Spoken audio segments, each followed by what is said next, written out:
Welcome back everyone. नमस्ते सभी को। आज खटस्थ योगा श्रृंखला महर्षि किरण में हम जानने का प्रयास करेंगे पंच कोशों के बारे में।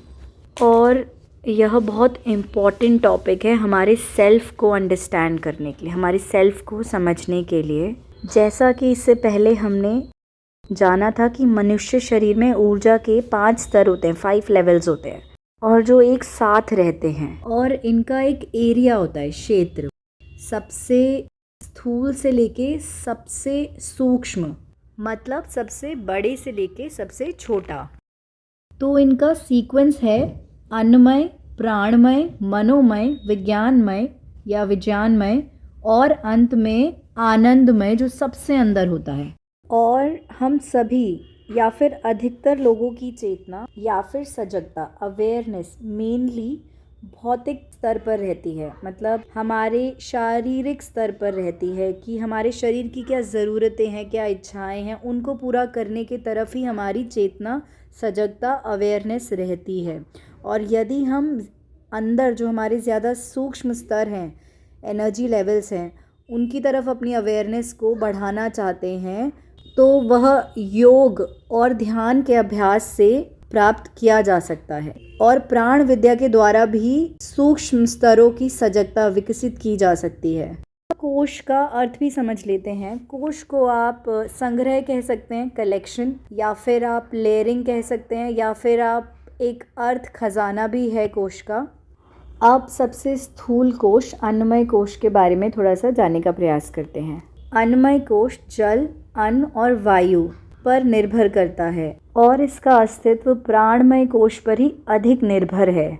मतलब हमारा जो भौतिक शरीर है, जो फिजिकल बॉडी होती है, ये प्राण शक्ति पर डिपेंड करती है, आश्रित होती है। और हम अपना अधिकतर जीवन अन्नमय कोश को संवारने में ही लगा देते हैं। मतलब हमारे शरीर की जो ज़रूरतें हैं, इच्छाएं हैं, उन्हीं पर अपनी सजगता को केंद्रित करके अन्नमय कोश पर ही पूरा ध्यान केंद्रित कर देते हैं। और एक बैलेंस, एक संतुलन क्रिएट नहीं हो पाता हमारे पंच कोशों में। अब जानने का प्रयास करते हैं प्राणमय कोश के बारे में। हमारा प्राणिक शरीर हमारे भौतिक शरीर यानी कि अन्नमय कोश से ज़्यादा सूक्ष्म होता है, छोटा होता है। और हमारे अन्नमय कोश यानी कि भौतिक शरीर को सहारा देता है प्राणिक शरीर। मतलब अन्नमय कोश या फिर हमारा भौतिक शरीर कमज़ोर भी पड़ जाए या कुछ दिन खाना ना भी मिले, तो प्राणिक शरीर से हम जीवित रह सकते हैं। प्राणिक शरीर की ऊर्जा से हम जीवित रह सकते हैं थोड़े ज़्यादा दिन। प्राणिक शरीर भौतिक शरीर से इतना भी ज़्यादा छोटा नहीं होता है। और हमारा प्राणिक शरीर मनोमय कोश, विज्ञानमय कोश और आनंदमय कोशों पर निर्भर करता है। नाड़ियों और चक्रों के बारे में जितनी भी जानकारी है वह प्राणमय कोश को समझने में मदद करेंगी। अब मनोमय कोश को थोड़ा सा समझने का प्रयास करते हैं। मनोमय कोश हमें नाम से ही समझ पड़ रहा है कि यह मन से संबंधित है। मन, इमोशंस, हमारे भाव। मनोमय कोश की मदद से हम बहुत सारी क्रियाओं को एक साथ संपन्न कर सकते हैं।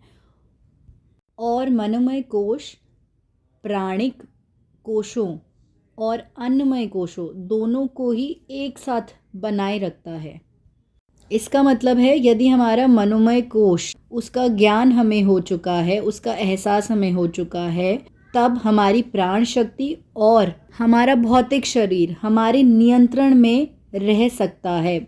मतलब हमारा मनोमय कोश बाहरी दुनिया के अनुभवों और संवेदनाओं को अंतर्दर्शी शरीर तक पहुंचाता है, और कारण और अंतर्दर्शी शरीरों के प्रभाव को स्थूल शरीर तक पहुंचाता है। मन के अंदर सबसे ज़्यादा तीव्र गति को प्राप्त करने की क्षमता होती है। मतलब सबसे ज़्यादा स्पीड से जो कोश काम कर सकता है, एनर्जी लेवल काम कर सकता है, वह मनोमय कोश है। मन समय के साथ व पीछे दोनों तरीके से चल सकता है। समय मन के मार्ग में अवरोध बिल्कुल भी नहीं है, और ध्यान करते वक्त इसका अनुभव भी किया जा सकता है। और गहरे ध्यान की अवस्था में समय का अस्तित्व पूरा समाप्त हो जाता है।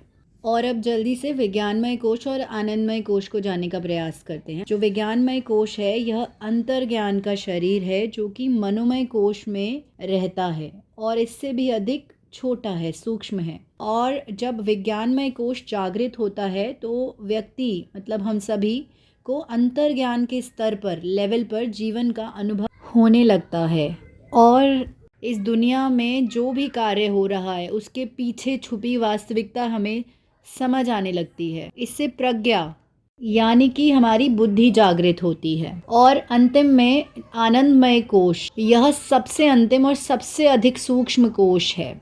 इसके बारे में इतना ही बताया गया है कि यह सभी परिभाषाओं के परे है। यहाँ तक सुनने के लिए आप सभी का बहुत धन्यवाद। अब कल जारी रखेंगे।